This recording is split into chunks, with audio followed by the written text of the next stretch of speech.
ब्राह्मण था। वह रोज पीपल को जल से सींचता था।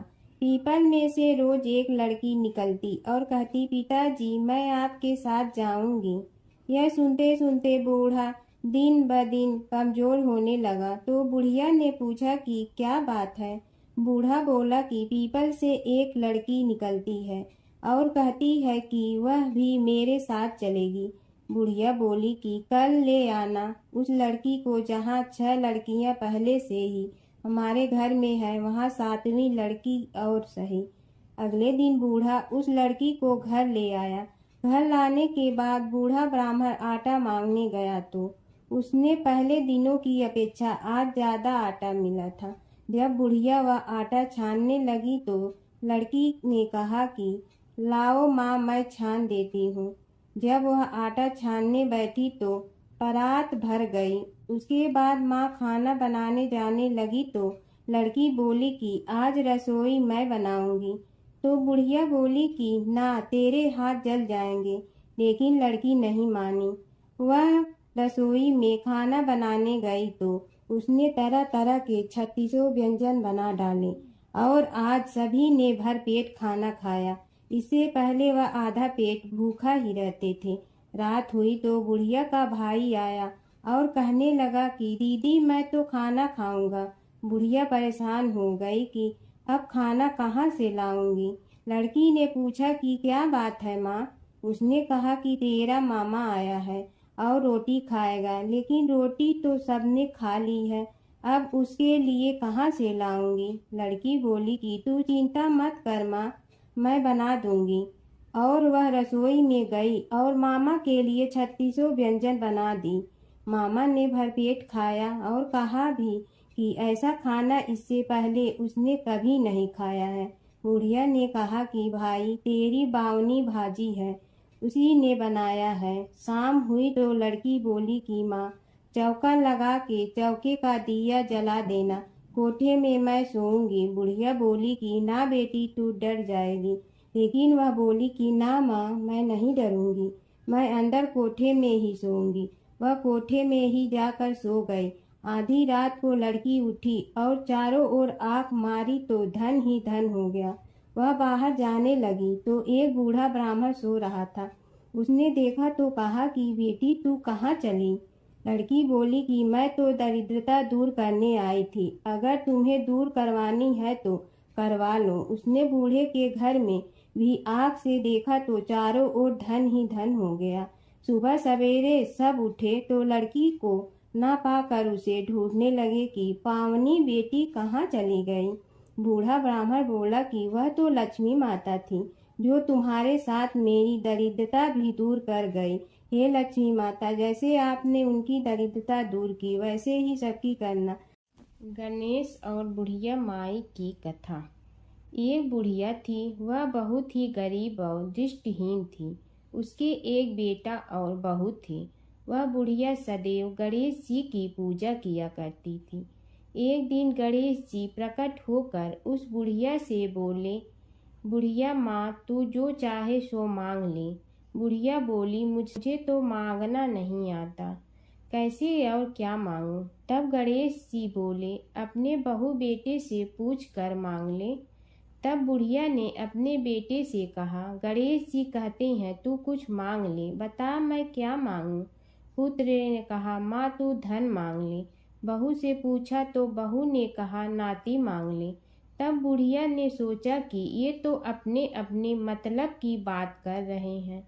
अतः उस बुढ़िया ने पड़ोसन से पूछा तो उन्होंने कहा, बुढ़िया तू तो थोड़े दिन जियोगी, क्यों तू धन मांगो और क्यों नाती मांगे। तू तो अपनी आँखों की रोशनी मांग ले, जिससे तेरी जिंदगी आराम से कट जाए। इस पर बुढ़िया बोली, यदि आप प्रसन्न है तो मुझे 9 करोड़ की माया दे, निरोगी काया दे, अमर सुहाग दे, आँखों की रोशनी दे, नाती दे, पोता दे और सब परिवार को सुख दे और अंत में मोक्ष दे। यह सुनकर तब गणेश जी बोले, बुढ़िया माँ, तुमने तो हमें ठग लिया। फिर भी जो तूने मांगा है वचन के अनुसार सब तुझे मिलेगा। और यह कहकर गणेश जी अंतर ध्यान हो गए। उधर बुढ़िया माँ ने जो कुछ मांगा वह सब कुछ मिल गया। हे गणेश जी महाराज, जैसे तुमने उस बुढ़िया माँ को सब कुछ दिया वैसे ही सबको देना। बुढ़िया माई को मुक्ति दी तुलसी माता की कथा।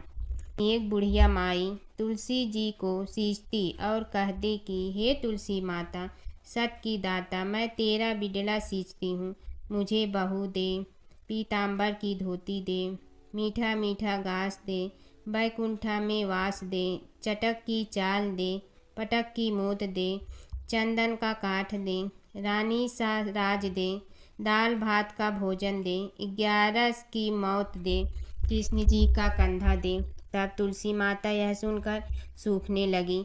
तो भगवान ने पूछा कि हे तुलसी, तुम क्यों सूख रही हो?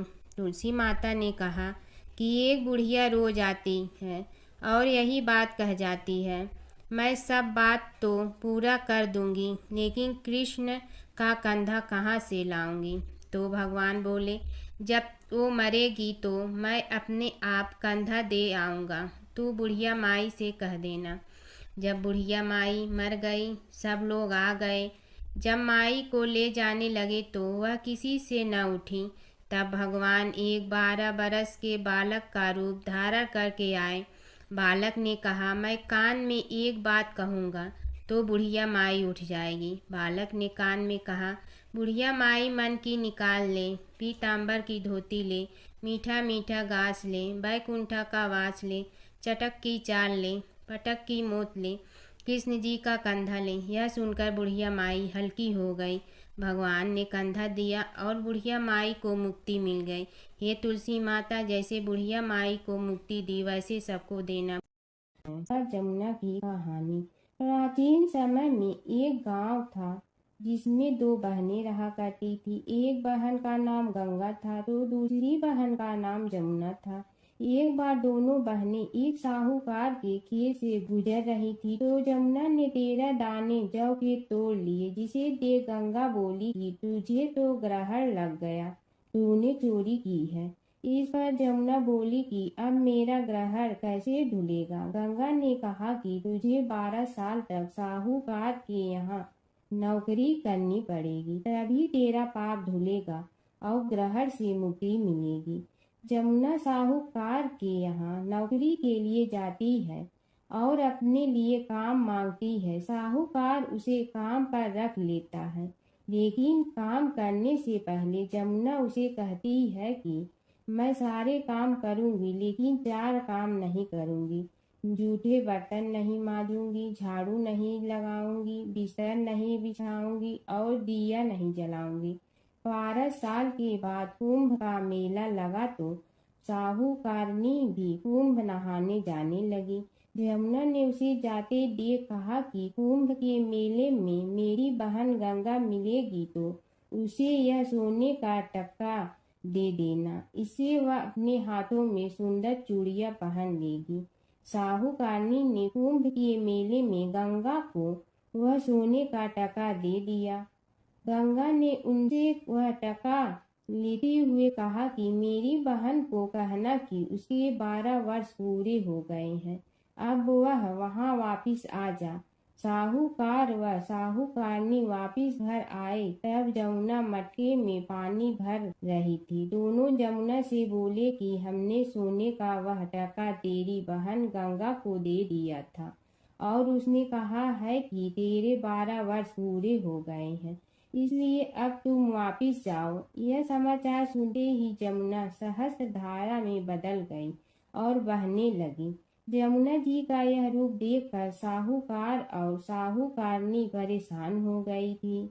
हमारे घर में जमुना माता ने काम किया, हमें तो अब ग्रहण लग गया है, हम यह ग्रहण कैसे उतारेंगे। जमुना भागकर गंगा माता के पास चली गई। गंगा ने जमुना से पूछा कि तुम साहूकारनी से कुछ कहकर आई हो या ऐसे ही बिना बताए आ गई। तब जमुना बोली कि मैं तो कुछ भी बताकर नहीं आई हूँ। गंगा ने कहा कि जा उन्हें धीरज दे आ, नहीं तो उन्हें जीवन भर असंतोष ही रहेगा। गंगा के कहने पर जमुना माता ने साहूकारनी को सपने में दर्शन दिए और कहा कि तुम दोनों उल्टे माथे क्यों पड़े हो, जाओ उठकर खाओ पियो। तब दोनों बोले कि हम कैसे उठें, हमें तो ग्रहण लगा है, क्योंकि हमने उल्टे सीधे और पता नहीं कितने नीच कार्य आपसे कराए हैं। तब जमुना जी बोली कि तुम्हें ग्रहण नहीं लगा है, ग्रहण तो मुझे लगा था कि मैंने तुम्हारे खेत से 13 दाने जौ के चुराए थे। मैं तो अपना ग्रहण उतारने तुम्हारे घर आई थी। मेरा ग्रहण तुम्हारे घर में 12 वर्ष तक रहने से उतर गया है और मेरी मुक्ति हो गई है। जमुना जी ने कहा कि तुम्हें कोई ग्रहण नहीं लगा है, उल्टे मेरे 12 वर्ष तक यहाँ रहने से तुम्हारी भी मुक्ति हो गई है। यह कहकर जमुना जी स्वप्न से चली गई। दोनों उठकर देखते हैं कि उनके घर में पहले से भी अधिक धन हो गया है। हे जमुना माता, जैसे आपने साहूकार व साहूकारनी की मुक्ति कराई, वैसे ही आप अपने सभी भक्तों की करना। नगर बसेरे की कहानी। किसी गांव में एक भाट व एक जाट रहता था। दोनों में घनिष्ठ मित्रता थी। एक बार जाट अपनी बहन के घर जाने को तैयार हुआ तो भाट अपनी ससुराल जाने को तैयार हुआ। दोनों साथ चल पड़े तो रास्ते में रुककर एक कुएं की मुंडेर पर बैठ गए। जाट ने भाट से कहा कि नगर बसेरा कर लेते हैं। इस पर भाट बोला कि तू ही नगर बसेरा कर ले, मैं तो अपनी ससुराल जा रहा हूँ, वहाँ खूब खातिर होगी मेरी, तू कर ले नगर बसेरा। जाट वहीं कुएं के पास बैठ पानी की घंटी और चावल का दाना लेकर नगर बसेरा करने लगा। नगर बसेरा करने के साथ जाट कहने लगा कि नगर बसेरा जो करे सो मल धोवे पाँव, ताता माड़ा तापसी देगी मेरी माँ, माँ देगी मावशी तेगी द्वारका का वास, मीठा मीठा घास वृंदावन का वास, 5 कुल्थी छठी रास, मेरी जीवड़ो श्री कृष्ण के पास, डालू पानी हो जाए घी, झट से निकल जाए मेरा जी। यह सब कर कर के वह जाट बहन के पास चल पड़ा। जाट की बहन ने भाई के आने पर उसकी खातिर की। खी बूरा के साथ भाई को जिमाया। दोनों ने बैठकर ढेर सारी बातें की। इधर भाट अपने ससुराल पहुंचा तो वहां आग लगी हुई थी। आग बुझाने वह भी लग गया, जिसमें हाथ मुंह भी काले हो गए और खुद भी थोड़ा सुलझ गया। ना रोटी ना पानी के लिए ही किसी ने पूछा। एक पड़ोसन आई तो उसने भाट की सास को कहा कि जमाई आया है, जरा उस आओ भगत कर लो। बुढ़िया बोली कि सब कुछ तो जल गया है, अब कहाँ से आओ भगत करूं। तब पड़ोसन ने ही भाट को एक रोटी के साथ छाछ दी। उसने वही खाकर गुजारा किया। शाम को दोनों फिर घर की ओर चल पड़े और रास्ते में मिल गए और एक दूसरे का हाल पूछा। भाट बोला कि मेरी ससुराल में तो आग लगी हुई थी, आग बुझाते मैं खुद काला हो गया हूँ, ना रोटी मिली ना पानी। जाट बोला कि मेरी तो बहुत खातिर हुई। फिर बोला कि मैंने कहा था ना कि नगर बसेरा कर ले, अब कर ले, लेकिन भाट ने फिर मना कर दिया। कहने लगा कि चाहे रोटी दे या न दे, तेरी तो माँ है, दही चूरमा का पेड़ा धरा पाएगा। भाट ने फिर नगर बसेरा नहीं किया। जाट ने कर लिया। नगर बसेरा जो करे सो मल धोवे पाँव, ताता माड़ा तापसी देगी मेरी माँ, माँ देगी मावशी देगी द्वारका का वास, मीठा मीठा घास वृंदावन का वास, 5 कुल्थी छठी रास, मेरा जीवड़ो श्री कृष्ण के पास, डालू पानी हो जाए घी, झट से निकल जाए मेरा जी। करके वह चल पड़ा। घर पहुँचते ही जाट की मावशी ने बहुत लाड प्यार किया। उधर भाट घर गया तो उसकी भैंस खो गई थी। बाप एक लाठी रखे तो दूसरी उठाए और कहने लगा कि ससुराल गया तो आग लगा दी, अब यहाँ आया तो भैंस खो दी। बाप ने कहा कि पहले भैंस लेकर आ, तभी रोटी पानी मिलेगा। सारा दिन भाट भैंस ढूंढता रहा, लेकिन उसे भैंस नहीं मिली। जाट और भाट की मुलाकात फिर से बाजार में हो गई। जाट ने भाट के हाल चाल पूछे तो भाट बोला कि आते ही भैंस खो गई। बस उसी दिन से भैंस ढूंढ रहा हूँ। रोटियां का तो पूछो ही मत। जाट ने कहा कि मैंने तो पहले ही कहा था कि नगर बसेरा कर ले। जाट की बात सुनकर भाट बोला कि तेरे नगर बसेरे में इतनी ताकत है तो चल अब कर लेते हैं। दोनों ने बैठकर नगर बसेरा किया। नगर बसेरा जो करे सो मल धोवे पाँव। ताता मारा तापसी देगी मेरी माँ। माँ देगी मौसी देगी द्वारका का वास। मीठा मीठा घास वृंदावन का वास। पाँच कुल की छठी रास मेरा जीवड़ो श्री कृष्ण के पास। डालू पानी हो जाए घी झट से निकल जाए मेरा जी। दोनों के नगर बसेरा करने पर भाट जैसे ही आगे बढ़ा तो उसकी खोई भैंस मिल गई, जिसे लेकर घर पहुंचा। घर पहुंचते ही माँ ने कहा कि लड़के को आते ही घर से निकाल दिया। सारे दिन से ये भूखा प्यासा भटक रहा है। यह कहकर उसकी माँ ने उसको खूब खिलाया पिलाया।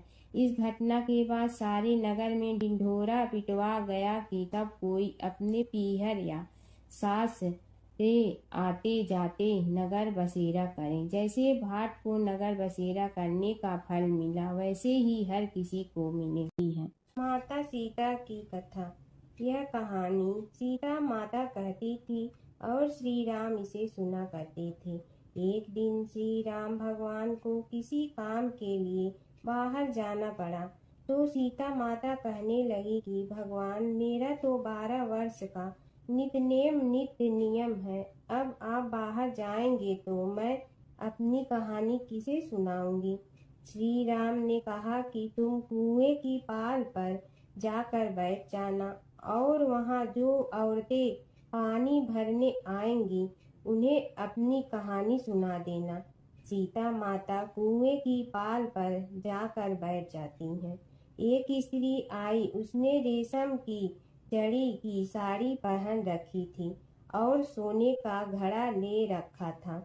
सीता माता उसे देख कहती हैं कि बहन, मेरा 12 वर्ष का नित्य नेम सुन लो।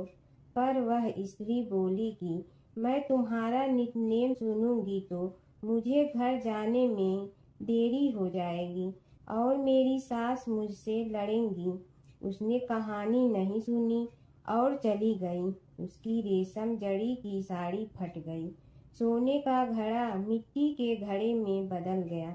सास ने देखा तो पूछा कि ये किसका दोष अपने सिर लेकर आ गई है। बहू ने कहा कि कुएं पर एक औरत बैठी थी, उसने कहानी सुनने के लिए कहा, लेकिन मैंने सुनी नहीं, जिसका यह फल मिला है। बहू की बात सुनकर अगले दिन वही साड़ी और घड़ा लेकर सास कुएं की पाल पर गई। सास को वहीं माता सीता बैठी मिली, तो माता सीता ने कहा कि बहन, मेरी कहानी सुन लीजिए। सास बोली कि एक बार छोड़, मैं तो 4 बार कहानी सुन लूंगी। राम आए लक्ष्मण आए, देश के पुजारी आए, नित नेम का नेम लाए, आओ राम बैठो राम। तपी रसोई जियो राम, माखन मिश्री खाओ राम। दूध बतासा पियो राम, सूत के पलका मोठो राम। साल दुसाला पोठो राम, साल दुसाला ओढ़ो राम। जब बोलो जब राम ही राम, राम संवारे सबके काम। खाली घर भंडार भरेंगे, सबका बेड़ा पार करेंगे। श्री राम जय राम जय जय राम। सास बोली कि बहन, कहानी तो बहुत अच्छी लगी। कहानी सुनकर सास घर चली गई और उसकी साड़ी फिर से रेशम जड़ी की बन गई। मिट्टी का घड़ा फिर सोने के घड़े में बदल गया। बहू कहने लगी, सासू माँ, आपने ये सब कैसे किया। सास ने कहा कि बहू, तू दोष लगा के आई थी और मैं अब दोष उतार कर आ रही हूँ। बहू ने फिर पूछा कि वह कुएं वाली स्त्री कौन है। सास बोली कि वे सीता माता थी। वे पुराने से नया कर देती हैं, खाली घर में भंडार भर देती हैं। वह लक्ष्मी जी का वास घर में कर देती हैं, आदमी की जो भी इच्छा हो उसे पूरा कर देती हैं। बहू बोली कि ऐसी कहानी मुझे भी सुना दो। सास बोली कि ठीक है, तुम भी सुनो। और सास ने कहानी शुरू की। राम आए लक्ष्मण आए, देश के पुजारी आए, नित नेम का नेम लाए, आओ राम बैठो राम, तपी रसोई जियो राम, माखन मिश्री खाओ राम, दूध बतासा पियो राम, सूत के पलका मोठो राम, साल दुसाला पोठो राम, साल दुसाला ओढ़ो राम, जब बोलो जब राम ही राम, राम संवारे सबके काम, खाली घर भंडार भरेंगे, सबका बेड़ा पार करें, श्री राम जय राम जय जय राम। कहानी सुनकर बहू बोली कि कहानी तो बहुत अच्छी है। सास ने कहा कि ठीक है, इस कहानी को रोज कहा करेंगे। अब सास बहू रोज सवेरे उठती, नहाती धोती और पूजा करने के बाद नितनेम की सीता की कहानी कहती। एक दिन उनके यहाँ एक पड़ोस की औरत आई और बोली कि बहन जरा सी आँच दे ना। तो वह बोली कि आज तो अभी हमने जलाई ही नहीं। पड़ोसन ने कहा कि तुम सुबह 4 बजे से उठकर क्या कर रही हो? फिर उन्होंने कहा कि सुबह उठकर हम पूजा करते हैं, फिर सीता माता की नितनेम की कहानी कहते हैं। पड़ोसन ने उसकी बात सुनकर फिर कहा कि सीता माता की कहानी कहने से तुम्हें क्या मिलता है? वे बोली कि इनकी कहानी कहने से घर में भंडार भर जाते हैं, सारे काम सिद्ध होते हैं, मन की इच्छा भी पूरी हो जाती है। पड़ोसन कहती है कि बहन ऐसी कहानी तो मुझे भी सुना दो। फिर वह बोली कि ठीक है, तुम भी यह कहानी सुन लो। राम आए लक्ष्मण आए, देश के पुजारी आए, नित नेम का नेम लाए, आओ राम बैठो राम। सारी कहानी सुनने के बाद पड़ोसन कहने लगी, बहन कहानी तो मुझे बहुत अच्छी लगी। अब वह पड़ोसन भी नित नेम सीता माता की कहानी कहने लगी। कहानी कहने से सीता माता ने पड़ोसन के भी भंडार भर दिए। अब तो पूरे मोहल्ले में नित नेम की कथा चल पड़ी, हर किसी की मनोकामना पूरी होने लगी। हे सीता माता, जैसे आपने उनके भंडार भरे वैसे ही आप हमारे भी भंडार भरना, सबकी भरना, कहानी सुनने वाले के भी और कहानी कहने वाले के भी। एक समय की बात है, एक भाई बहन रहते थे। बहन का नियम था कि वह अपने भाई का चेहरा देखते ही खाना खाती थी। हर रोज वह सुबह उठती थी और जल्दी जल्दी सारा काम करके अपने भाई का मुंह देखने के लिए उसके घर जाती थी। एक दिन रास्ते में एक पीपल के नीचे गणेश जी की मूर्ति रखी थी। उसने भगवान के सामने हाथ जोड़कर कहा कि मेरे जैसा अमर सुहाग और मेरे जैसा अमर पीहर सबको दीजिए। यह कहकर वह आगे बढ़ जाती है। जंगल के झाड़ियों के कांटे उसके पैरों में चुभा करते थे। एक दिन भाई के घर पहुंची और भाई का मुंह देखकर बैठ गई। तो भाभी ने पूछा, पैरों में क्या हो गया है? यह सुनकर उसने भाभी को जवाब दिया कि रास्ते में जंगल के झाड़ियों के गिरे हुए कांटे पांव में चुभ गए हैं। जब वह वापस अपने घर आ जाए तब भाभी ने अपने पति से कहा कि रास्ते को साफ करवा दो, आपकी बहन के पांव में बहुत सारे कांटा चुभ गए हैं। भाई ने तब कुल्हाड़ी लेकर सारी झाड़ियों को काटकर रास्ता साफ कर दिया, जिससे गणेश जी का स्थान भी वहां से हट गया। यह देखकर भगवान गुस्सा हो गए और उसके भाई के प्राण हर लिए।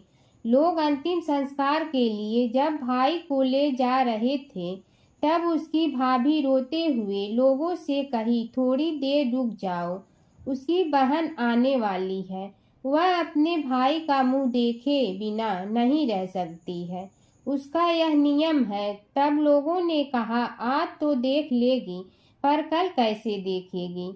रोज दिन की तरह बहन अपने भाई का मुंह देखने के लिए जंगल में निकली। तब जंगल में उसने देखा कि सारा रास्ता साफ किया हुआ है।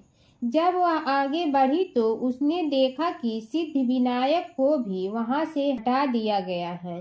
तब उसने जाने से पहले गणेश जी को एक अच्छे स्थान पर रखकर उन्हें स्थान दिया और हाथ जोड़कर बोली, भगवान, मेरे जैसा अमर सुहाग और मेरे जैसा अमर पीहर सबको देना। और फिर बोलकर आगे निकल गई। भगवान सोचने लगे, अगर इसकी नहीं सुनी तो हमें कौन मानेगा, हमें कौन पूजेगा। तब सिद्धि विनायक ने उसे आवाज दी, बेटी, इस खेजड़ी की 7 पत्तियां लेकर जा और उसे कच्चे दूध में धोकर भाई के ऊपर छींटा मार देना, वह उठकर बैठ जाएगा। यह सुनकर जब पीछे मुड़ी तो वहां कोई नहीं था। फिर वह यह सोचने लगी कि ठीक है, जैसा सुना वैसा कर लेती हूँ। फिर वह 7 खेजड़ी की पत्तियां लेकर अपने भाई के घर पहुंची। उसने देखा वहां कई लोग बैठे हुए हैं। भाभी बैठी रो रही है और भाई की लाश रखी है। तब उसने पत्तियों को बताए हुए नियम के तहत भाई के ऊपर इस्तेमाल किया। तब भाई उठकर बैठ गया। भाई बोला बहन से, मुझे बहुत ही गहरी नींद आ गई थी। तब बहन बोली, यह नींद किसी दुश्मन को भी न आए। और उसने सारी बात अपने भाई को बता दी। प्राचीन काल की बात है। एक नगर में धर्मपाल नाम का एक निर्धन किंतु अत्यंत धर्मनिष्ठ व्यक्ति रहता था। वह न तो अधिक पूजा पाठ जानता था और न ही उसके पास धन था, परंतु उसके हृदय में भगवान विष्णु के प्रति अपार श्रद्धा थी। प्रतिदिन प्रातः स्नान कर भगवान विष्णु का स्मरण करता और तुलसी दल अर्पित करता। तब भी वह हरि नाम का जाप करता रहता। एक दिन किसी कारणवश वह पूजा न कर सका। मन में ग्लानि हुई और रात को उसने भगवान विष्णु से क्षमा याचना की। उसी रात उसे स्वप्न में विष्णु ने दर्शन दिए और कहा, हे भक्त, जो भी व्यक्ति श्रद्धा से मेरा स्मरण करता है, मैं उसके सभी पाप हर लेता हूँ। भक्ति में विधि नहीं, भाव प्रधान होता है। कुछ समय बाद धर्मपाल के जीवन की सभी कठिनाइयाँ दूर हो गई। उसके घर में सुख, शांति और समृद्धि आ गई। अंत समय में उसे वैकुंठ लोक की प्राप्ति हुई। विष्णु भगवान की कथा। एक नगर में एक सेठ व एक सेठानी रहते थे और सेठानी रोज विष्णु भगवान की पूजा करती थी। सेठ को उसका पूजा करना बिल्कुल अच्छा नहीं लगता था। इसी वजह से एक दिन सेठ ने सेठानी को घर से निकाल दिया। घर से निकलने पर वह जंगल की ओर गई तो देखा 4 आदमी मिट्टी खोदने का काम कर रहे थे। उसने कहा कि मुझे नौकरी पर रख लो। उन्होंने उसे रख लिया, लेकिन मिट्टी खोदने से सेठानी के हाथों में छाले पड़ गए और उसके बाल भी उड़ गए। वह आदमी कहते हैं कि बहन, लगता है तुम किसी अच्छे घर की महिला हो। तुम्हें काम करने की आदत नहीं है। तुम एक काम रहने दो और हमारे घर का काम कर लिया करो। वह चारों आदमी उसे अपने साथ घर ले गए और वह 4 मुट्ठी अनाज लाते और सभी बांट कर खा लेते। एक दिन सेठानी ने कहा कि कल से 8 मुट्ठी अनाज लाना। अगले दिन वह 8 मुट्ठी अनाज लाए और सेठानी पड़ोसन से आग मांग लाई। उसने भोजन बनाया, विष्णु भगवान को भोग लगाया, फिर सभी को खाने को दिया। सारे भाई बोले कि बहन, आज तो भोजन बहुत स्वादिष्ट बना है। सेठानी ने कहा कि भगवान का जूठा है तो स्वाद तो होगा ही। सेठानी के जाने के बाद सेठ भूखा रहने लगा और आस पड़ोस के सारे लोग कहने लगे कि ये तो सेठानी के भाग्य से खाता था। एक दिन सेठ अपनी सेठानी को ढूंढने चल पड़ा। उसने ढूंढते हुए वह भी उस जंगल में पहुंच गया जहां वह चारों आदमी मिट्टी खोद रहे थे। सेठ ने उन्हें देखा तो कहा कि भाई, मुझे भी काम पर रख लो। उन आदमियों ने उसे काम पर रख लिया, लेकिन मिट्टी खोदने से उसके भी हाथों में छाले पड़ गए और बाल उड़ने लगे। उसकी यह हालत देख चारों बोले कि तुम्हें काम की आदत नहीं है, तुम हमारे साथ चलो और हमारे घर में रह लो। सेठ उन चारों आदमियों के साथ उनके घर चला गया और जाते ही उसने सेठानी को पहचान लिया, लेकिन सेठानी घूंघट में थी तो सेठ को देख नहीं पाई। सेठानी ने सभी के लिए भोजन तैयार किया और हर रोज की भांति विष्णु भगवान को भोग लगाया।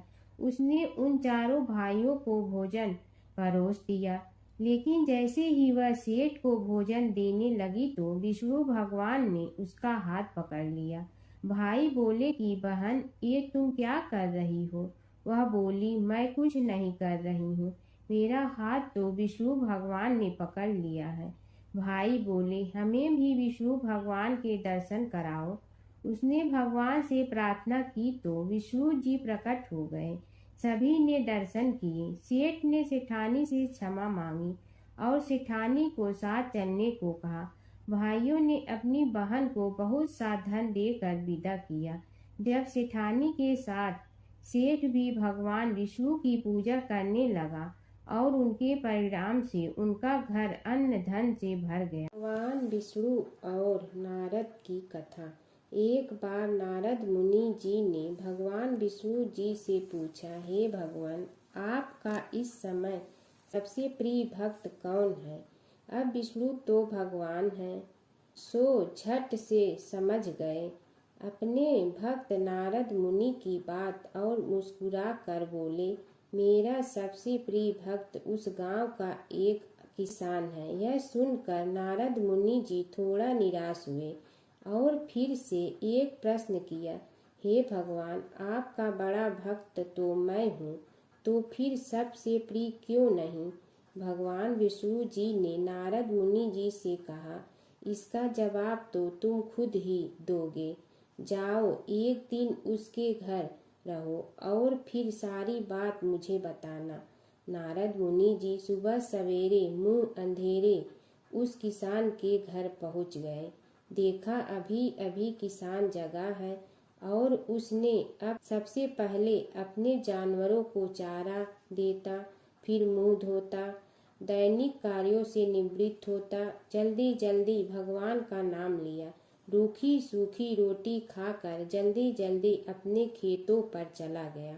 सारा दिन खेतों में काम किया और शाम को वापस घर आया। जानवरों को अपनी जगह बांधा, उन्हें चारा पानी डाला, हाथ धोया, मुंह धोया, फिर थोड़ी देर भगवान का नाम लिया, फिर परिवार के संग बैठकर खाना खाया और कुछ बातें की और फिर से सो गया। अब सारा दिन यह सब देखकर नारद मुनि जी भगवान विष्णु के पास वापिस आए और बोले, भगवान, मैं आज सारा दिन उस किसान के संग रहा, लेकिन वो तो ढंग से आपका नाम भी नहीं ले सकता। उसने थोड़ी देर सुबह, थोड़ी देर शाम को और भी जल्दी जल्दी आपका ध्यान किया, और मैं तो 24 घंटे सिर्फ आपका ही नाम जपता हूँ। क्या आपका सबसे प्रिय भक्त वो गरीब किसान ही है? भगवान विष्णु जी ने नारद की बात सुनकर कहा, अब इसका जवाब भी तुम मुझे खुद ही देना।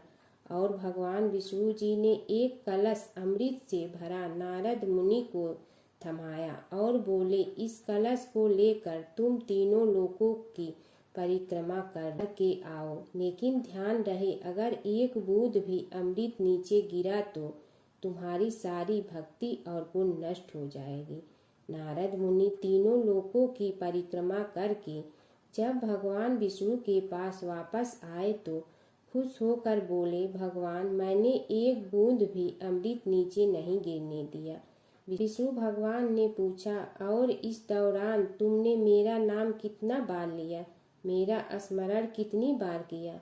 तो नारद बोले, अरे भगवान जी, मेरा तो सारा ध्यान इस अमृत पर था, फिर आपका ध्यान कैसे करता? भगवान विष्णु ने कहा, हे नारद, देखो उस किसान को, वो अपना कर्म करते हुए भी नियमित रूप से मेरा स्मरण करता है, क्योंकि जो अपना कर्म करते हुए भी मेरा जाप करे वो ही मेरा सबसे प्रिय भक्त है। तुम तो सारे दिन खाली बैठे ही जप करते हो, और जब तुम्हें कर्म दिया तो मेरे लिए तुम्हारे पास समय ही नहीं था।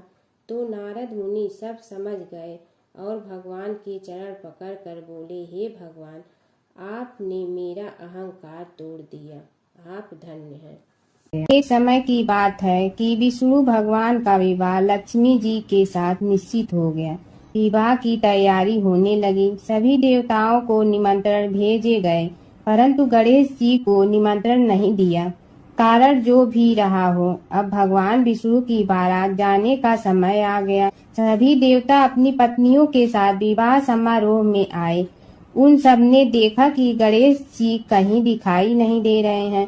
तब वे आपस में चर्चा करने लगे कि क्या गणेश जी को कोई न्योता नहीं दिया है या स्वयं गणेश जी ही नहीं आए हैं। सभी को इस बात पर आश्चर्य होने लगा। तभी सबने विचार किया कि विष्णु भगवान से ही इसका कारण पूछा जाए।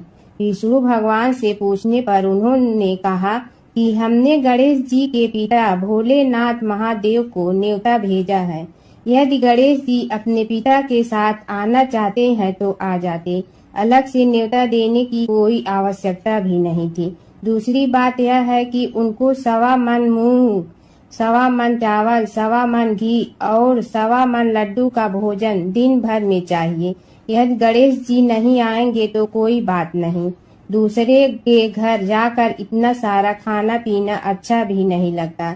इतनी वार्ता कर ही रहे थे कि किसी एक ने सुझाव दिया, यदि गणेश जी आ भी जाए तो उनके द्वारपाल बनाकर बैठा देंगे कि आप घर की याद रखना। आप तो चूहे पर बैठकर धीरे धीरे चलोगे तो बारात से बहुत पीछे रह जाओगे। यह सुझाव भी सबको पसंद आ गया, तो विष्णु भगवान ने भी अपनी सहमति दे दी। होना क्या था कि इतने में गणेश जी वहां आ पहुंचे और उन्हें समझा बुझाकर घर की रखवाली करने बैठा दिया गया। बारात चल रही थी, तब नारद जी ने देखा कि गणेश जी तो दरवाजे पर ही बैठे हुए हैं। तो वे गणेश जी के पास गए और रुकने का कारण पूछा। गणेश जी कहने लगे कि विष्णु भगवान ने मेरा बहुत अपमान किया है। नारद जी ने कहने लगे कि अपनी मूसक देना को आगे भेज दे तो वह रास्ता खोद देगी, जिससे उनके वाहन धरती में धंस जाएंगे। तब आपको सम्मान पूर्वक बुलाना पड़ेगा। अब तो गणेश जी ने अपनी मूसक सेना जल्दी से आगे भेज दी और सेना ने जमीन पोली कर दी। जब बारात वहां से निकली तो रथों के पहिए धरती में धंस गए। लाख कोशिश करे परंतु पहिए नहीं निकले। सभी ने अपने अपने उपाय किए परंतु पहिए तो नहीं निकले, बल्कि जगह जगह से टूट गए। किसी की समझ में नहीं आ रहा था कि अब क्या किया जाए। तब तो नारद जी ने कहा, आप लोगों ने गणेश जी का अपमान करके अच्छा नहीं किया। यदि उन्हें मना कर लाया जाए तो आपका कार्य सिद्ध हो सकता है और यह संकट टल सकता है। शंकर भगवान ने अपने दूत नंदी को भेजा और वे गणेश जी को लेकर आए। गणेश जी का आदर सम्मान के साथ पूजन किया। तब कहीं रथ के पहिए निकले।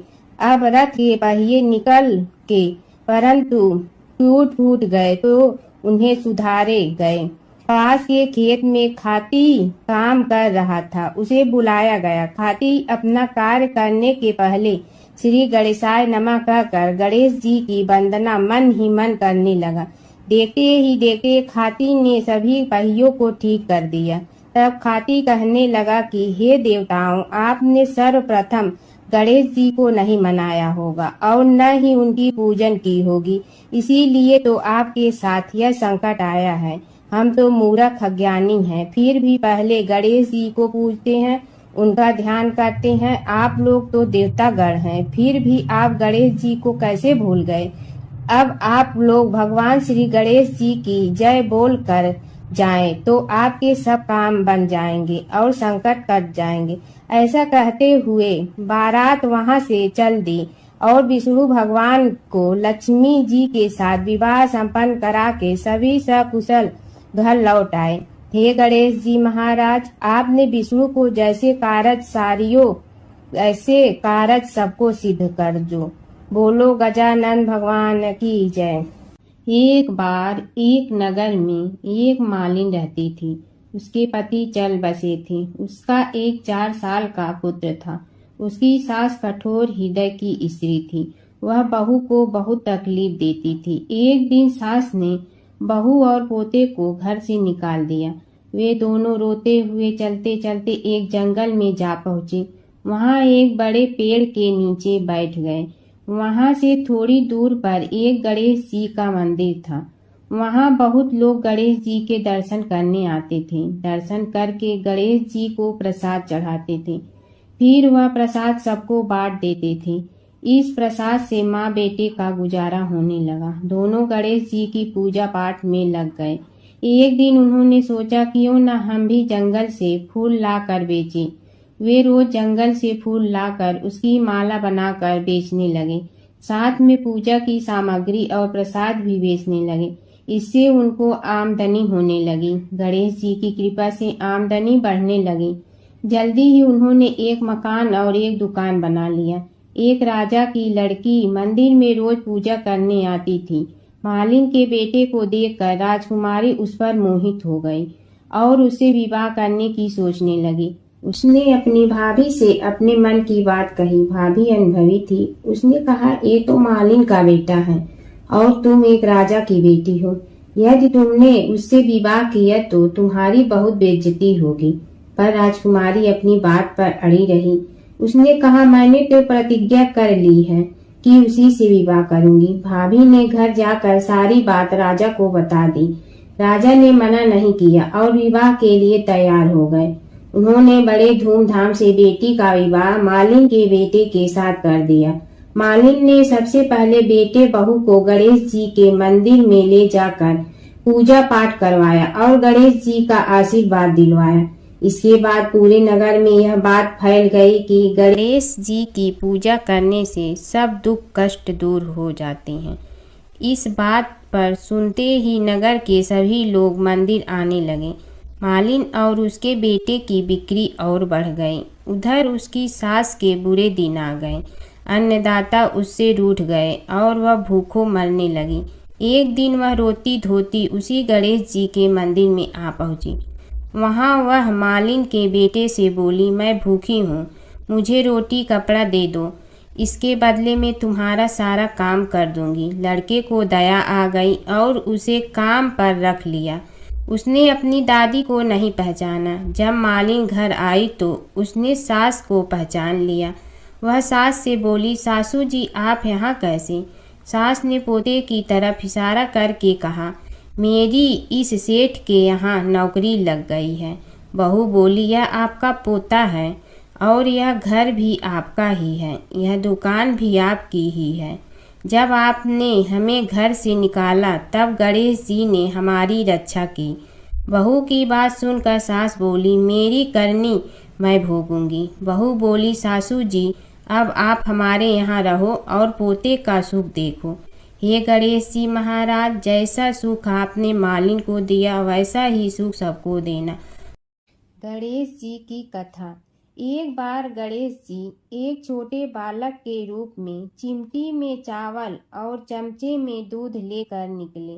वो हर किसी से कह रहे थे कि कोई मेरी खीर बना दो, कोई मेरी खीर बना दो। एक बुढ़िया बैठी हुई थी। उसने कहा, ला मैं बना दूं। वह छोटा सा बर्तन चढ़ाने लगी। तब गणेश जी ने कहा कि दादी माँ, छोटी सी भगोनी मत चढ़ाओ, तुम्हारे घर में जो सबसे बड़ा बर्तन है वही चढ़ा दो। बुढ़िया ने वही चढ़ा दिया। वह देखती रह गई कि वह जो थोड़े से चावल उस बड़े बर्तन में डाली थी वह तो पूरा भर गया है। गणेश जी ने कहा, दादी माँ मैं नहा कर आता हूँ, खीर तैयार हो गई हो तो। बुढ़िया के पोते पोती खीर खाने के लिए रोने लगे। बुढ़िया ने कहा, गणेश जी तेरे भोग लगाना कहकर चूल्हे में थोड़ी सी खीर डाली और कटोरी भर भर कर बच्चों को दे दी। बुढ़िया की पड़ोसन ऊपर से देख रही थी तो बुढ़िया ने सोचा यह चुगली कर देगी, तो एक कटोरा भर कर उसे भी पकड़ा दिया। बेटे की बहू ने चुपके से एक कटोरा खीर खाई और कटोरा चक्की के नीचे छुपा दिया। अभी भी गणेश जी नहीं आए थे। बुढ़िया को भी भूख लग रही थी। वह भी एक कटोरा खीर खाकर किवाड़ के पीछे बैठकर एक बार फिर कहा कि गणेश जी आपके भोग लगे कहकर खाना शुरू कर दिया। तभी गणेश जी आ गए। बुढ़िया ने कहा, आ जा रे गणेशिया, खीर खा ले, मैं तो तेरी ही राह देख रही थी। गणेश जी ने कहा, दादी माँ मैंने तो खीर पहले ही खा ली। बुढ़िया ने कहा, कब खाई? गणेश जी ने कहा, जब तेरे पोते पोती ने खाई तब खाई थी, जब तेरी पड़ोसन ने खाई तब खाई थी, और जब तेरी बहू ने खाई तब भी खाई थी, और जब तूने खाई तो मेरा पेट पूरा ही भर गया। बुढ़िया ने कहा, बेटा और सारी बात तो सोच, पर बहू बेचारी का तो नाम मत लो। वह तो सुबह से काम में लग रही है, उसने फिर खीर कब खाई? गणेश जी ने कहा, चाकी के नीचे देख झूठा कटोरा पड़ा है, और तूने तो मेरे भोग तो लगाया, वह तो वैसे ही खा गई। बुढ़िया ने कहा, बेटा घर की बात है, घर में ही रहने दो। अब बताओ बची हुई खीर का क्या करूं? गणेश जी ने कहा, नगरी जी जीमा दो। बुढ़िया ने पूरी नगरी जिलवा दी, फिर भी बर्तन पूरा ही भरा था। राजा को पता लगा तो बुढ़िया को बुलाया और कहा, क्यों रे बुढ़िया, ऐसा बर्तन तेरे घर पर सोवे अच्छा लगे या हमारे घर पर सोवे? बुढ़िया ने कहा, राजा जी आप ले लो। राजा जी ने खीर का बर्तन महल में मंगा लिया। लाते ही खीर में कीड़े मकोड़े बिच्छू हो गए और दुर्गंध आने लगी। यह देखकर राजा जी ने बुढ़िया से कहा, बुढ़िया बर्तन वापस ले जा, तो मुझे मेरे गणेश जी ने दिया। बुढ़िया ने बर्तन वापस लिया, लेते ही सुगंधित की हो गई। घर आकर बुढ़िया ने गणेश जी से कहा, बची हुई खीर का क्या करें? गणेश जी ने कहा, झोपड़ी के कोने में खड्डा खोद कर गाड़ दो, उसी जगह सुबह उठकर वापस खोदेगी तो धन के 2-4 पैसे मिलेंगे। ऐसा कहकर गणेश जी अंतर ध्यान हो गए। जाते समय झोपड़ी के लात मारते हुए गए तो झोपड़ी के स्थान पर महल हो गया। सुबह बहू ने फावड़ा लेकर पूरे घर को खोद दिया तो कुछ भी नहीं मिला। बहू ने कहा, सासू जी थारो गणेश जी तो झूठे हैं। सास ने कहा, बहू मारो गणेश झूठो तो नहीं है, ला मैं देखूं। वह फावड़ा लेकर खोजने लगी तो टन टन करते 2 धन के चरे घड़े निकले आए। बहू ने कहा, सासू जी गणेश जी तो साचो ही हैं। सास ने कहा, गणेश जी तो भावनाओं का भूखा है। यह गणेश जी जैसा आपने बुढ़िया को दिया वैसा सबको देना। प्राचीन काल की बात है। नैमिषारण्य क्षेत्र में ऋषि महर्षि और साधु संतों का समाज जुड़ा था। उसमें श्री सूत जी भी विद्यमान थे। शौनक जी ने उनकी सेवा में उपस्थित होकर निवेदन किया कि हे अज्ञान रूप घोर तिमिर को नष्ट करने में करोड़ों सूर्यों के समान प्रकाशमान श्री सूत जी हमारे कानों के लिए अमृत के समान जीवन प्रदान करने वाले कथा तत्व का वर्णन कीजिए। हे सूत जी, हमारे हृदयों में ज्ञान के प्रकाश की वृद्धि तथा भक्ति, वैराग्य और विवेक की उत्पत्ति जिस कथा से हो सकती हो वह हमारे प्रति कहने की कृपा कीजिए। शौनक जी की जिज्ञासा से सूत जी बड़े प्रसन्न हुए। पुरातन इतिहासों के स्मरण से उनका शरीर पुलकायमान हो रहा था। वे कुछ देर उसी स्थिति में विराजमान रहकर कुछ विचार करते रहे और अंत में बोले, शौनक जी, इस विषय में आपके चित्त में बड़ी जिज्ञासा है। आप धन्य हैं जो सदैव ज्ञान की प्राप्ति में तत्पर रहते हुए विभिन्न पुराण कथाओं की जिज्ञासा रखते हैं। आज मैं आपको ज्ञान के परम स्रोत रूप श्री गणेश जी का जन्म कर्म रूप चरित्र सुनाऊंगा। गणेश जी से ही सभी ज्ञानों सभी विद्याओं का उद्भव हुआ है। अब आप सावधान चित्त से विराजमान हो। श्री गणेश जी के ध्यान और नमस्कार पूर्वक उनका चरित्र श्रवण करें। नमस्तस्मै गणेशाय ब्रह्मा विद्या प्रदायिनी यनागस्त्यसमः साक्षात विघ्न सागर सोषणे। कैसे हैं वे श्री गणेश जो सभी प्रकार की ब्रह्म विद्याओं को प्रदान करने वाले अर्थात ब्रह्मा के सगुण और निर्गुण स्वरूप पर प्रकाश डालने और जीव ब्रह्मा का अभेद प्रतिपादन करने वाली विद्याओं के दाता हैं। वे विघ्नों के समुद्रों को महर्षि अगस्त्य के समान शोषण करने में समर्थ हैं। इसलिए उनका नाम विघ्न सागर शोषक के नाम से प्रसिद्ध है। मैं उन भगवान श्री गणेश जी को नमस्कार करता हूँ। प्रथम पूजा के अधिकारी श्री गणेश जी, यह कहकर सूत जी कुछ समय के लिए मौन हो गए और फिर बोले, शौनक जी, भगवान गणेश जी ही सर्वप्रथम पूजा प्राप्ति के अधिकारी हैं। किसी भी देवता की पूजा करो, पहले उनकी पूजा करो। शौनक जी ने निवेदन किया, हे भगवान, हे सूत, सर्वप्रथम यह बताने की कृपा कीजिए कि गणेश जी को प्रथम पूजा का अधिकार किस प्रकार प्राप्त हुआ। इस विषय में मेरी बुद्धि मोह को प्राप्त हो रही है कि सृष्टि रचयिता ब्रह्मा जी, पालन करता भगवान नारायण और संहार करता शिव जी में से किसी को प्रथम पूजा का अधिकारी क्यों नहीं माना गया। यह त्रिदेव ही तो सबसे बड़ा देवता माने जाते हैं। सूत जी ने कहा, शौनक जी, यह भी एक रहस्य ही है। देखो, अधिकार मांगने से नहीं मिलता, इसके लिए योग्यता होनी चाहिए। संसार में अनेकों देवी देवताएं पूजे जाते हैं।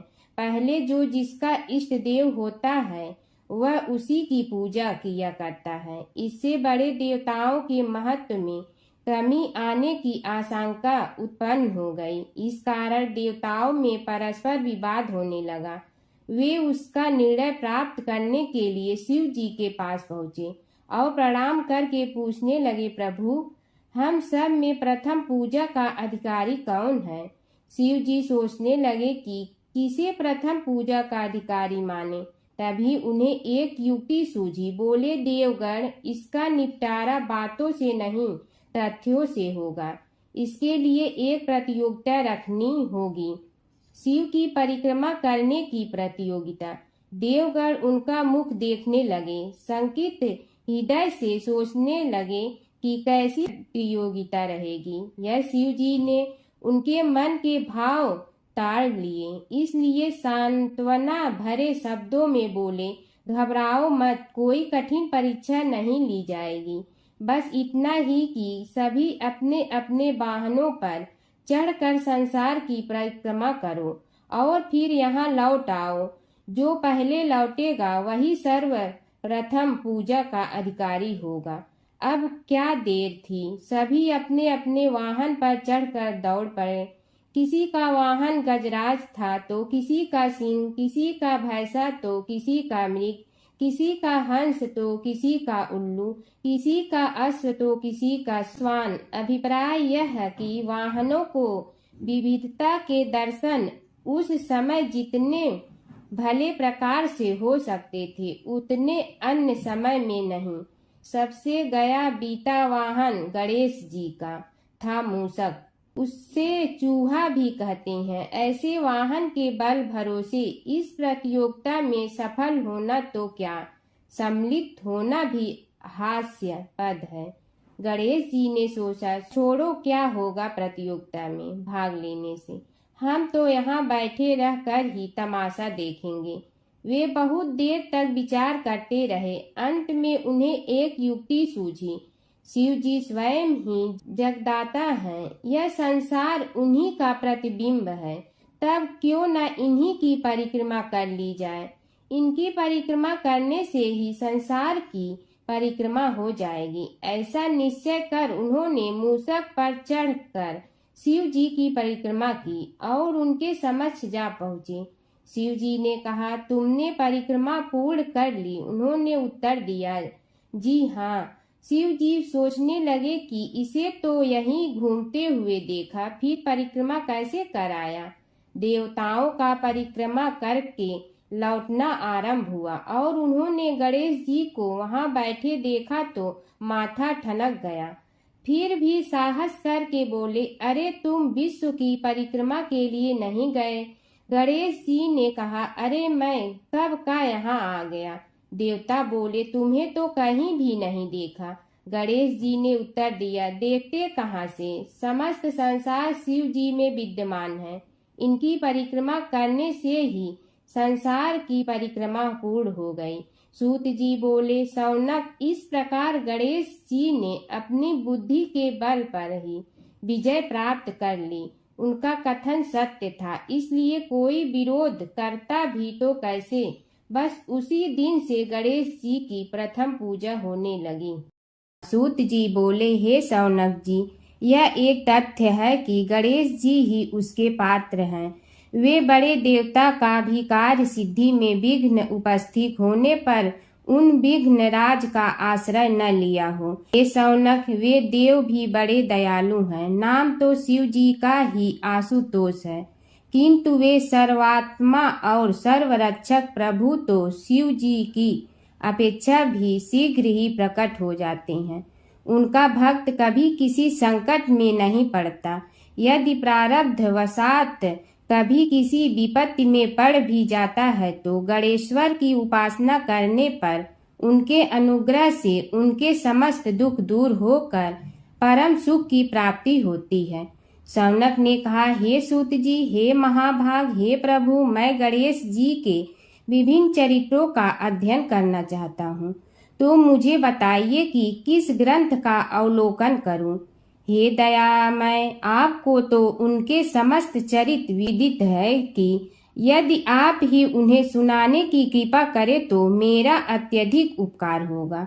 सूत जी बोले, हे शौनक भगवान, गणेश्वर के इतने चरित्र हैं कि उन सब का कथन इस जीवा से संभव नहीं, क्योंकि प्रभु अनंत, प्रभु चरित्र अनंता वाली बात समस्त विद्वान ऋषि मुनि कहते हैं।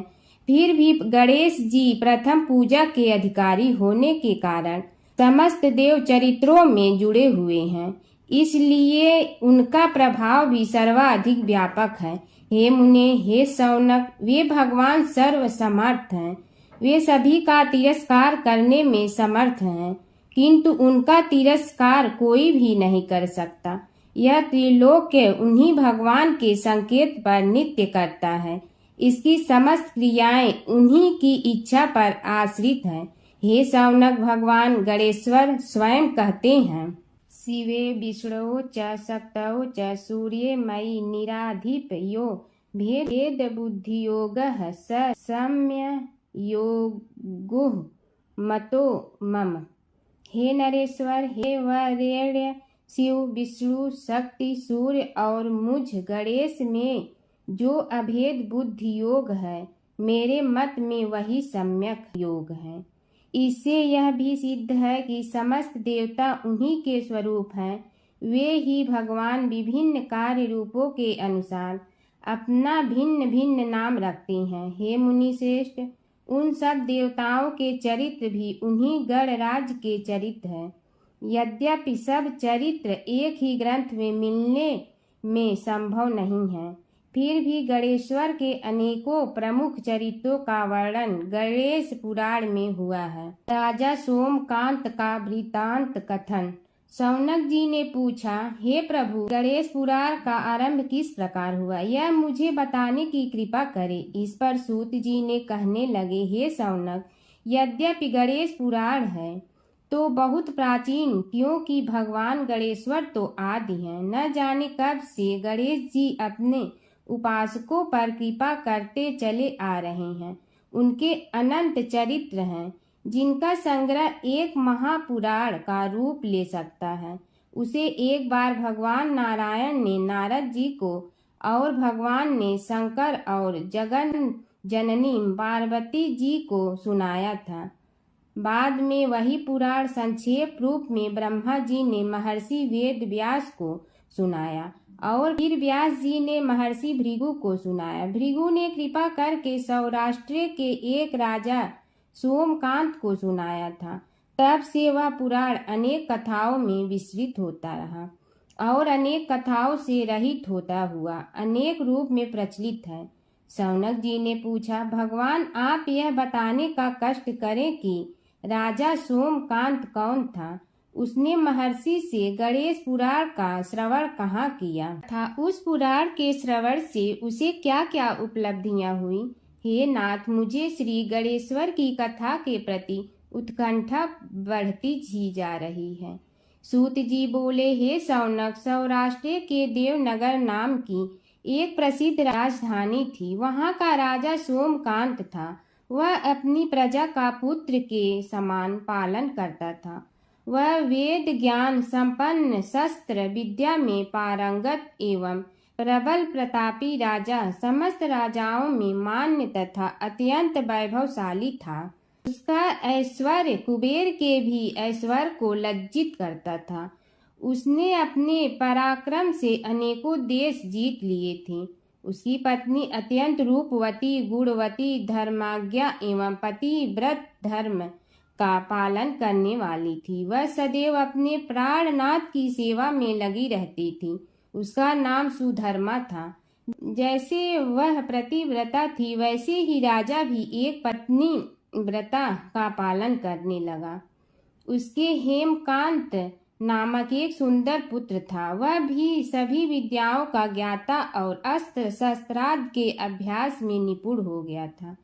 यह सभी श्रेष्ठ लक्षणों से संपन्न, सद्गुणी एवं प्रजा जनों के हितों का अत्यंत पोषक था।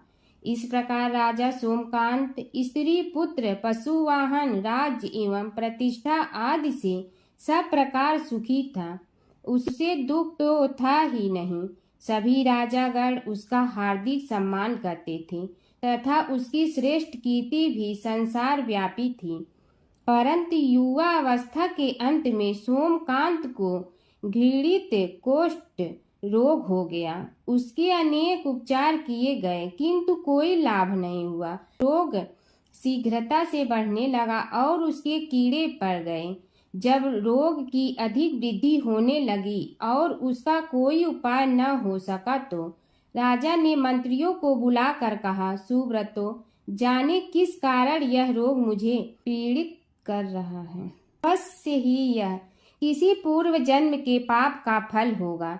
इसलिए मैं अब अपना समस्त राजपाट छोड़कर वन में रहूंगा। मेरे पुत्र हेमकांत को मेरे समान मानकर राज्य शासन का धर्म पूर्वक संचालन कराते रहें। यह कहकर राजा ने शुभ दिन दिखवाकर अपने पुत्र हेमकांत को राज्य पद पर अभिषेक किया और अपनी पत्नी सुधर्मा के साथ निर्जन वन की ओर चल दिया। प्रजापालक राजा के वियोग में समस्त प्रजा जन अश्रु बहाते हुए उनके साथ चले गए।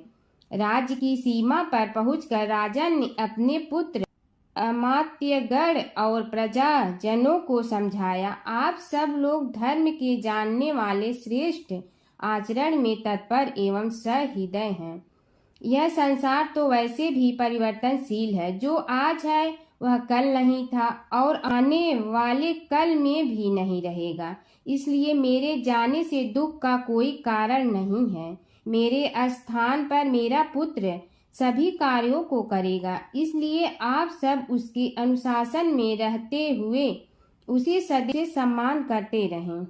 फिर पुत्र से कहा, बेटा, यह स्थिति सभी के समझ आती रही है। हमारे पूर्व पुरुष भी परंपरागत रूप से वृद्धावस्था आने पर वन में जाते रहे हैं। मैं कुछ समय पहले ही वन में जा रहा हूँ, तो कुछ पहले या पीछे जाने में कोई अंतर नहीं पड़ता। यदि कुछ वर्ष बाद जाऊं तब भी मोह का त्याग करना ही होगा।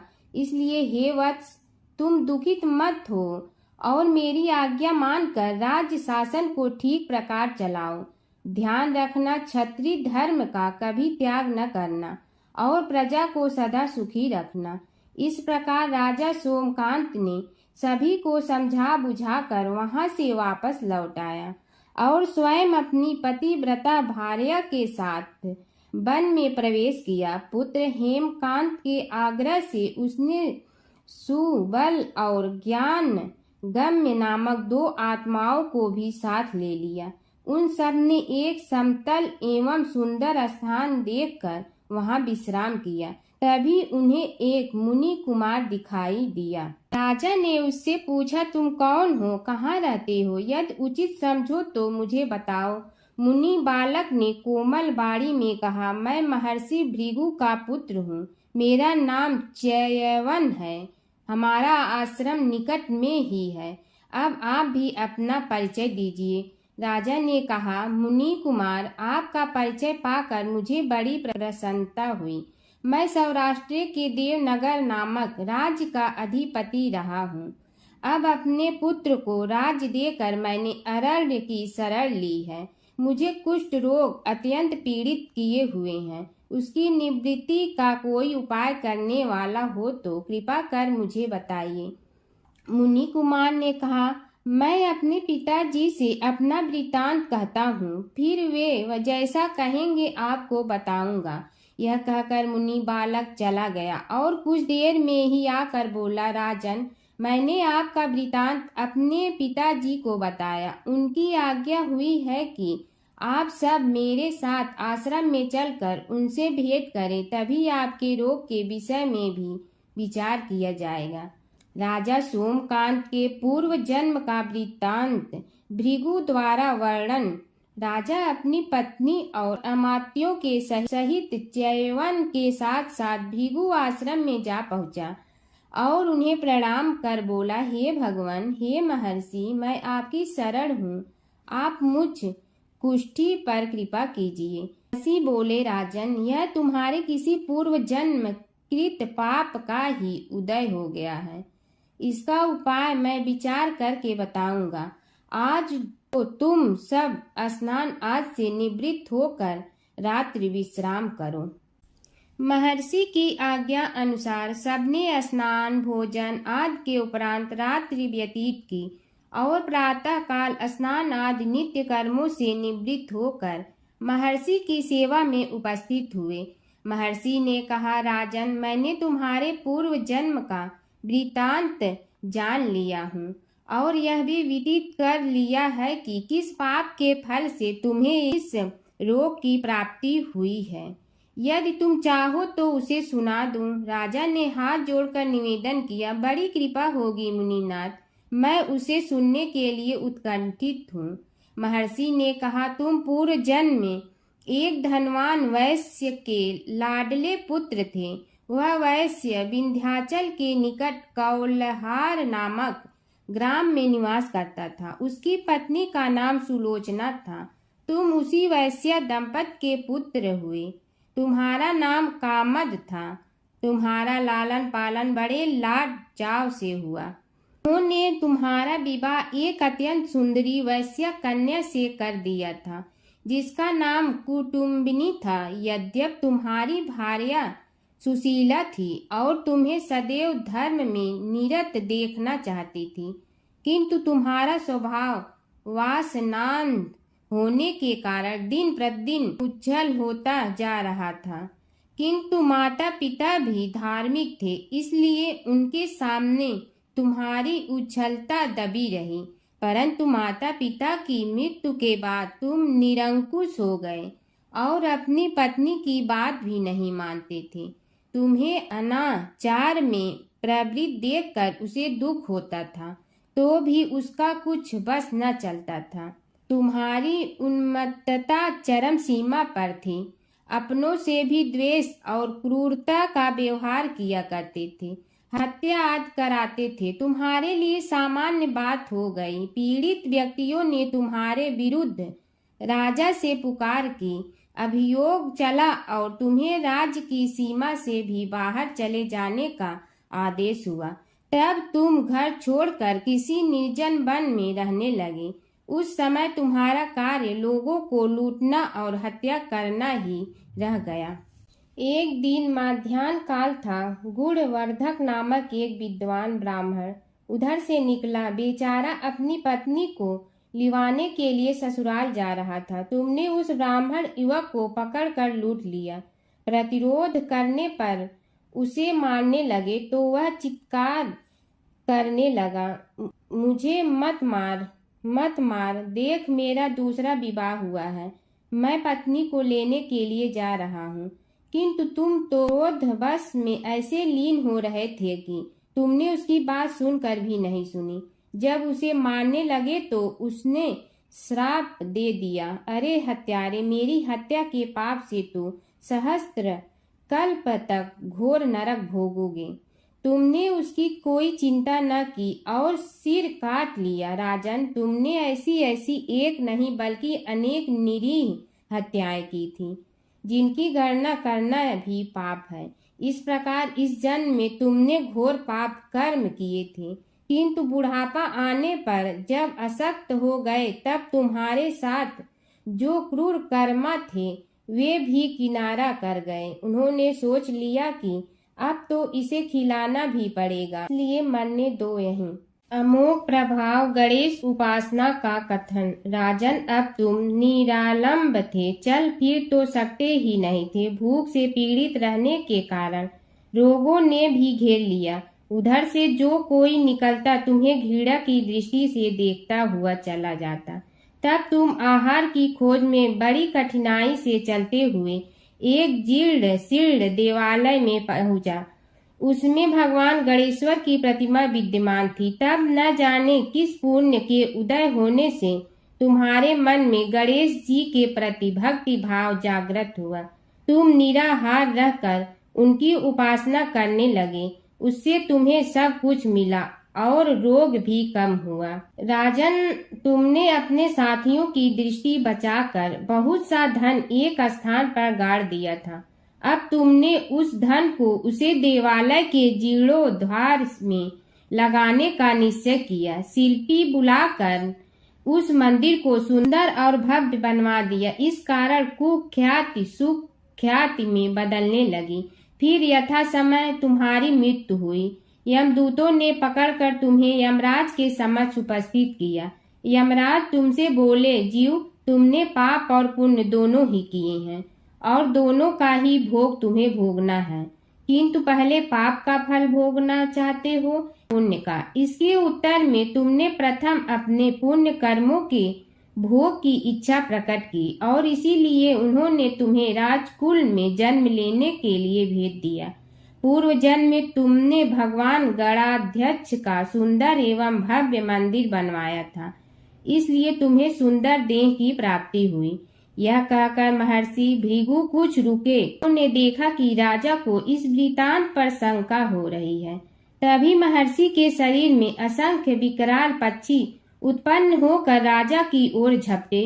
उनकी चोंच बड़ी तीक्ष्ण थी, जिनसे वे राजा के शरीर को नोच नोच कर खाने लगे। उसके कारण उत्पन्न असहनीय पीड़ा से व्याकुल हुए राजा ने महर्षि के समक्ष हाथ जोड़कर निवेदन किया, प्रभु, आपका आश्रम तो समस्त द्वेष आदि से परे है और यहाँ मैं आपकी शरण में बैठा हूँ। तब यह पक्षी मुझे आकर ही क्यों पीड़ित कर रहे हैं? हे मुनिनाथ, इनसे मेरी रक्षा कीजिए। महर्षि ने राजा के अंतर्वचन सुनकर सांत्वना देते हुए कहा, राजन, तुमने मेरे वचनों में शंका की थी और जो मुझ सत्यवादी के कथन में शंका करते हैं उसे खाने के लिए मेरे शरीर से इसी प्रकार पक्षी प्रकट हो जाते हैं, जो कि मेरे हुंकार करने पर भस्म हो जाया करते हैं। यह कर महर्षि ने हुंकार की और तभी वे समस्त पक्षी भस्म हो गए। राजा श्रद्धावनत होकर उनके समक्ष अश्रुपात करता हुआ बोला, प्रभु, अब आप पाप से मुक्त होने का उपाय कीजिए। महर्षि ने कुछ विचार कर कहा, राजन, तुम पर भगवान गणेश्वर की कृपा सहज रूप से है और वे ही प्रभु तुम्हारे पापों को भी दूर करने में समर्थ हैं। इसलिए तुम उनके पाप नाशक चरित्रों का श्रवण करो। गणेश पुराण में उनके चरित्रों का भले प्रकार वर्णन हुआ है, अतएव तुम श्रद्धा भक्ति पूर्वक उसी को सुनने में चित्त लगाओ। राजा ने प्रार्थना की, महामुनि, मैंने गणेश पुराण का नाम भी आज तक नहीं सुना, तो उनके सुनने का सौभाग्य कैसे प्राप्त कर सकूंगा। हे नाथ, आपसे अधिक ज्ञानी और प्रकांड विद्वान और कौन हो सकता है। आप ही मुझ पर कृपा कीजिए। महर्षि ने राजा की दीनता देखकर उसके शरीर पर अपने कमंडल का मंत्रपूत जल छिड़का। तभी राजा को एक छींक आई और नासिका से एक अत्यंत छोटा काले वर्ण का पुरुष बाहर निकल आया। देखते देखते वह बढ़ गया। उसके भयंकर रूप को देखकर राजा कुछ भयभीत हुआ, किंतु समस्त आश्रमवासी वहां से भाग गए। वह पुरुष महर्षि के समक्ष हाथ जोड़कर खड़ा हो गया। उन्हें उसकी ओर देखा और कुछ उच्च स्वर में बोले, तू कौन है, क्या चाहता है। वह बोला, मैं साक्षात पाप हूँ, समस्त पापियों के शरीर में मेरा निवास है। आपके मंत्रपूत जल के स्पर्श से मुझे विवश होकर राजा के शरीर से बाहर निकलना पड़ा है। अब मुझे बड़ी भूख लगी है, बताइए क्या खाऊं और कहाँ रहूं। महर्षि बोले, तू उस आम के अवकाश स्थान में निवास कर और उसी वृक्ष के पत्ते खाकर जीवन निर्वाह कर। यह सुनते ही वह पुरुष आम के वृक्ष के पास पहुंचा, किंतु उसके स्पर्श मात्र से वह वृक्ष जलकर भस्म हो गया। फिर जब पाप पुरुष को रहने के लिए कोई स्थान दिखाई न दिया तो वह भी अंतर्हित हो गया। हर व्रत कथा के साथ पढ़ी और सुनी जाने वाली लपसी तपसी की यह कहानी। एक तपसी था। तपसी हमेशा भगवान की तपस्या में लीन रहता था। लपसी रोजाना 1.25 सेर की लपसी बनाकर भगवान का भोग लगाकर जीम लेता था। एक दिन दोनों लड़ने लगे। तपसी बोला, मैं रोज भगवान की तपस्या करता हूँ, इसलिए मैं बड़ा हूँ। लपसी बोला, मैं रोज भगवान को 1.25 सेर लपसी का भोग लगाता हूँ, इसलिए मैं बड़ा हूँ। नारद जी वहाँ से गुजर रहे थे। दोनों को लड़ता देखकर उनसे पूछा कि तुम क्यों लड़ रहे हो। तपसी ने खुद के बड़ा होने का कारण बताया और लपसी ने अपना कारण बताया। नारद जी बोले, तुम्हारा फैसला मैं करूँगा। दूसरे दिन लपसी और तपसी नहाकर अपनी रोज की भक्ति करने आए तो नारद जी ने छुपकर 1.25 करोड़ की एक एक अंगूठी उन दोनों के आगे रख दी। तपसी की नज़र उस अंगूठी पर पड़ी जो उसने चुपचाप अंगूठी उठाकर अपने नीचे दबा ली। तब लपसी की नज़र अंगूठी पर पड़ी, लेकिन उसने ध्यान नहीं दिया। भगवान को भोग लगाकर लपसी खाना खाने लगा। नारद जी सामने आए तो दोनों ने पूछा कि कौन बड़ा, तो नारद जी ने तपसी से खड़ा होने को कहा। वो खड़ा हुआ तो उसने नीचे दबी अंगूठी दिखाई पड़ी। नारद जी ने लपसी से कहा, तपस्या करने के बाद भी तुम्हारी चोरी करने की आदत नहीं गई, इसलिए लपसी बड़ा है और तुम्हें तुम्हारी तपस्या का कोई फल भी नहीं मिलेगा। तपसी शर्मिंदा होकर माफ़ी मांगने लगा। उसने नारद जी से पूछा, मुझे मेरी तपस्या का फल कैसे मिलेगा। नारद जी ने कहा, यदि कोई गाय और कुत्ते की रोटी नहीं बनाएगा तो फल तुम्हें मिलेगा। यदि कोई ब्राह्मण को भोजन करवा कर दक्षिणा नहीं देगा तो फल तुम्हें मिलेगा। यदि कोई साड़ी के साथ ब्लाउज नहीं देगा तो फल तुझे मिलेगा। यदि कोई दिए से दिया जलाएगा तो फल तुम्हें मिलेगा। यदि कोई सारी कहानी सुने लेकिन तुम्हारी कहानी नहीं सुने तो फल तुझे मिलेगा। उसी दिन से हर व्रत कथा कहानी के साथ लपसी तपसी की कहानी भी सुनी और कही जाती है। ओम जय जगदीश हरे, स्वामी जय जगदीश हरे। भक्त जनों के संकट क्षण में दूर करे। ओम जय जगदीश हरे। जो ध्यावे फल पावे, दुख बिन दे मन का। सुख संपत्ति घर आवे, कष्ट मिटे तन का। ओम जय जगदीश हरे। मात पिता तुम मेरे, शरण कहूँ किसकी। तुम विनय और न दूजा, आस करूँ जिसकी। ओम जय जगदीश हरे। तुम पूर्ण परमात्मा तुम अंतर्यामी पार ब्रह्म परमेश्वर तुम सबके स्वामी। ओम जय जगदीश हरे। तुम बिंदा के सागर तुम पालन करता, मैं मूरख कल काम कृपा करो भरता। ओम जय जगदीश हरे। तुम हो ये कय गोचर सबके प्राणपति, किस विधि मिलूं दया में तुमको मैं कुमति। ओम जय जगदीश हरे। दीन बंधु दुख हरता तुम रक्षक मेरे, अपने हाथ उठाओ द्वार पड़ा तेरे।